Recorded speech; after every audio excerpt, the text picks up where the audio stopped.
Assalamualaikum, Laskar Ngarit, beras-beras dimanapun Anda berada. Jumpa lagi dengan saya Dr. Iwan Lisa di channel YouTube kesayangan Anda, Sahabat Satwa TV, yang kali ini akan membahas tentang 5 kiat sukses inseminasi buatan pada sapi. Jadi ada 5 langkah yang harus dilakukan seorang peternak jika ingin inseminasinya 1 kali jadi. Karena kasus di lapangan banyak sekali terjadi kawin berulang, sudah dikawinkan tidak jadi, tidak birahi, dan seterusnya. Dan itu sangat menghabiskan energi, sangat menghabiskan tenaga, waktu, dan biaya bagi para peternak, dan nilai kerugiannya sangat besar. Jadi buat Anda yang ingin tahu 5 kiat sukses inseminasi buatan pada sapi, maka video ini adalah video yang tepat untuk Anda. Oke, Laskar Ngarit, beras-beras dimanapun Anda berada, tetap stay in this channel. Dan jangan lupa sebelum saya lanjutkan, like, subscribe, komen, dan silakan share video ini jika dirasa bermanfaat.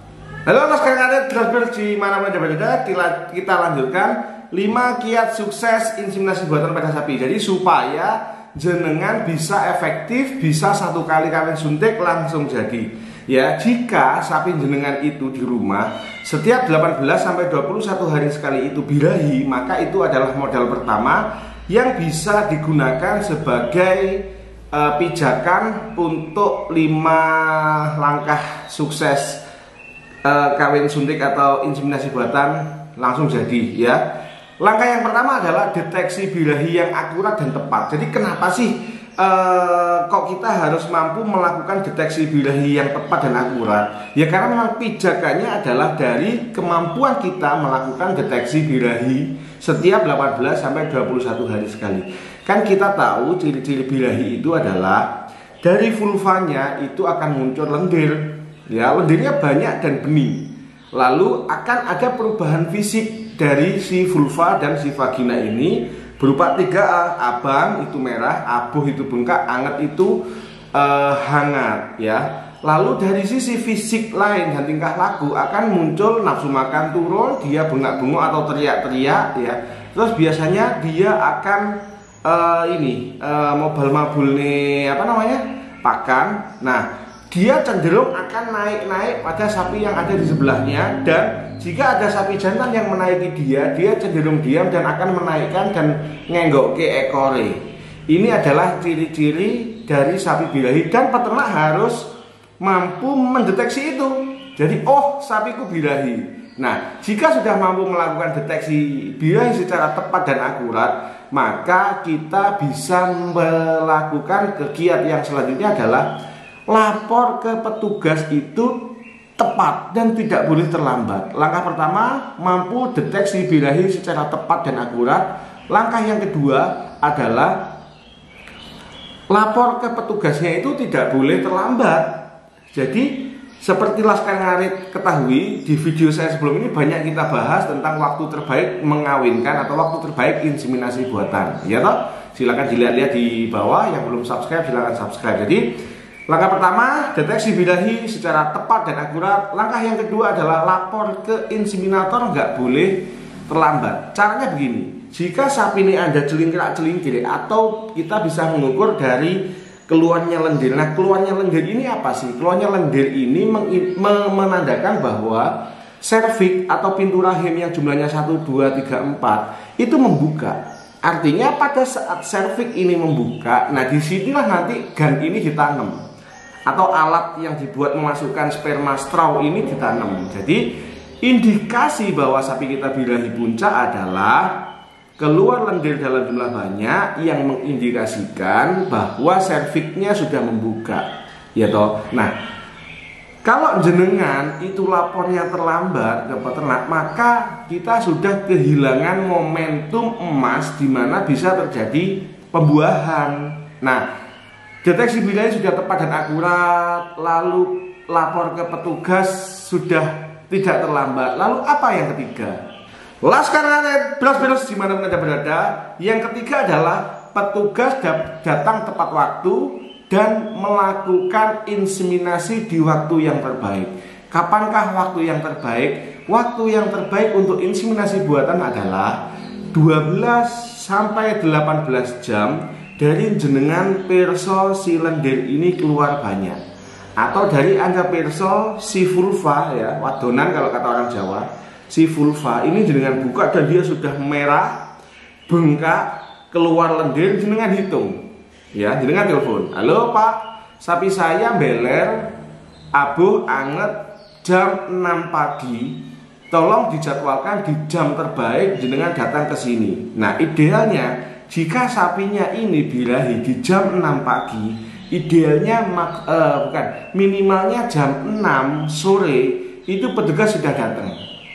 Ditambah 6 jam jadi jam 12 malam. Kan nggak mungkin jam 12 malam. Jadi kita ada range waktu terbaik di 12 jam sampai 18 jam ya dari munculnya birahi puncaknya ini.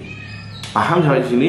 Jika jam 6 pagi birahi, maka paling tidak jam 6 sore, jam 6, jam 7, jam 8 itu sudah dikawin suntik.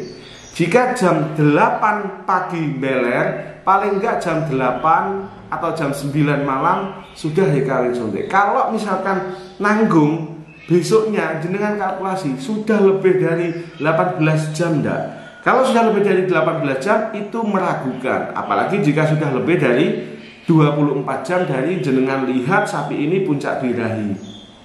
Oke, nah jika petugasnya sudah datang tepat waktu, oke, lalu dia diinseminasi buatan, jenengan yakin di 12 sampai 18 jam masa emasnya itu, ya, maka jenengan harus melihat juga nih tata laksana. Jenengan harus tanya, Pak, nanti sapi saya disuntik apa ini? Nah, gitu ya. Ada angus, ada limusin, ada simetal, ada Belgian Blue, dan ini memiliki karakteristik dan kode sendiri-sendiri.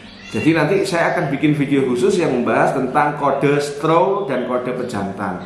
Ya, jadi yang ketiga jangan lupa petugas datang tidak terlambat dan inseminasi dilakukan di waktu terbaik, yakni 12 sampai 18 jam setelah jenengan deteksi puncak birahi. Laskar ngaret beras-beras dimanapun Anda berada. Yang pertama, deteksi birahi tepat dan akurat. Yang kedua, lapor ke petugas tidak terlambat. Yang ketiga, petugas datang tepat waktu dan inseminasi dilakukan di waktu yang terbaik. Nah, yang keempat ini ada 2 poin.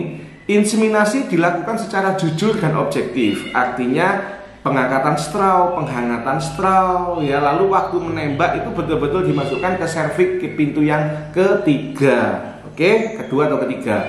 Jadi jika sudah dilakukan inseminasi buatan atau menembakkan straw ini dengan jujur dan objektif, yang harus peternak lakukan adalah evaluasi pasca inseminasi. Apa sih evaluasi pasca inseminasi? Seperti di video saya sebelumnya, kesalahan yang dilakukan peternak adalah tidak melakukan evaluasi atau identifikasi pasca IB. Nanti baru diibit tinggal dikira wis meteng, padahal tidak.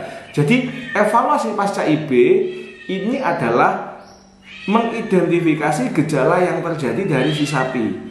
Sapi yang bunting setelah di IB maka dia tidak akan muncul birahi pada 21 hari pertama setelah di IB. Kita tunggu 21 hari kedua setelah di IB tidak birahi lagi. Kita tunggu ketiga, 3 kali 21 hari tidak birahi, maka kita anggap sapi kita ini bunting atau terjadi konsepsi. Karena rumusnya simpel lah sekarang ngarit. Setelah di IB kok sapi tidak birahi, maka dia kita anggap sebagai bunting. Karena sapi bunting tidak mungkin birahi. Tapi jika dalam waktu 21 hari lagi pasca IB sapi ini jenengan kui birahi, jenengan kita nih kalau 21 hari lagi birahi lagi, maka kawinkan. Daripada Anda tersugesti sudah dikawin suntik dan bunting, Anda tidak melakukan evaluasi, dijane sangat ngulang ngarit tibane kosong, sangat merugikan. Oke? Nah, laskar ngarit, lalu yang terakhir atau 5 kiat sukses inseminasi buatan yang kelima atau yang terakhir adalah membiasakan melakukan pemeriksaan kebuntingan. Ini yang baru sedikit sekali peternak mau melakukannya. Jadi mereka beranggapan bahwa tidak perlu dilakukan pemeriksaan kebuntingan. Itu kurang tepat. Jadi 30 hari setelah inseminasi buatan kok sapi ini jenengan ndak birahi, kan kita anggap bunting. Tapi ben mantep, pas ada dokter hewan datang atau pas ada mantri datang jenengan minta tolong atau jenengan telepon langsung untuk melakukan pemeriksaan. Jadi silakan dicatat tanggal kawinnya, kan dapat surat nih dari petugas. 90 hari silakan manggil dokter atau petugas dan melakukan pemeriksaan kebuntingan atau pemeriksaan gangguan reproduksi. Jadi dengan kasih dokter akan membaca, oh dikawin tanggal sekian bulan 5 misalkan. Sekarang sudah bulan 8. Oh sudah 3 bulan. Oke Pak, siap, berani kita kontrol. Lalu si dokter kalau punya USG akan menggunakan USG portable biasanya. Nanti akan kelihatan ada kantong kalau bunting. Kalau si dokter tidak memiliki USG, maka akan dilakukan palpasi perektal. Palpasi itu yo menekan dan merogoh ya. Perektal itu melalui rektum. Jadi bukan vaginanya yang dimasukin, tapi melalui anus. Nah anus ini nanti turun ke bawah, akan turun ke bawah. Dan jika bunting, seorang dokter tidak akan menemukan serviks kanan kiri yang simetris, tetapi akan menemukan satu serviks yang berkembang, satu uterus yang berkembang sebesar botol aqua yang tanggung itu ya.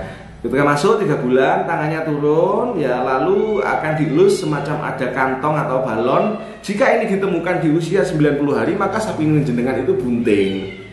Ya, nah ketika jenengan sudah tahu di 30 hari pertama sapinya bunting, maka yang bisa jenengan lakukan adalah merawat sebaik-baiknya, memberikan variasi nutrisi, ya, memberikan mineral di usia kebuntingan yang kelima, dan jangan sampai makan makanan yang menyebabkan aborsi. Lalu sebaliknya, jika di 90 hari ini petugas tidak menemukan tanda-tanda kebuntingan, jenengan wajib melakukan identifikasi sendiri bahwa apakah sapi jenengan ini beler. Jika ternyata beler dan setiap 21 hari sekali ini minta kawin, maka sapi jenengan tidak bunting dan silakan kawin suntik. Tetapi ketika di rogoh ini tidak ada anak, tetapi kok tidak beler, maka jenengan wajib meminta dokter ini atau dokter yang lain atau tenaga medis yang lain untuk apa? Untuk melakukan pemeriksaan ulang, apakah memang tidak bunting dan atau kenapa kok dia tidak beler. Siapa tahu ternyata pas dikawin suntik itu terjadi infeksi, maka yang terjadi adalah gangguan reproduksi. Maka biar jenengan orang rugi bos, 90 hari pasca inseminasi buatan itu jenengan wajib memeriksakan, biar tahu nek meteng dirawat apik, nek ora meteng tapi birahi ya dikawin suntik, nek ora meteng tapi ora birahi diobati. Sampai di sini semoga paham. Jadi Laskar Ngarit dimanapun Anda berada, 5 kiat sukses inseminasi buatan pada sapi. Yang pertama, deteksi birahi tepat dan akurat. Yang kedua, lapor pada petugas tidak terlambat. Yang ketiga, petugas datang tepat waktu dan inseminasi di waktu yang terbaik. Yang keempat adalah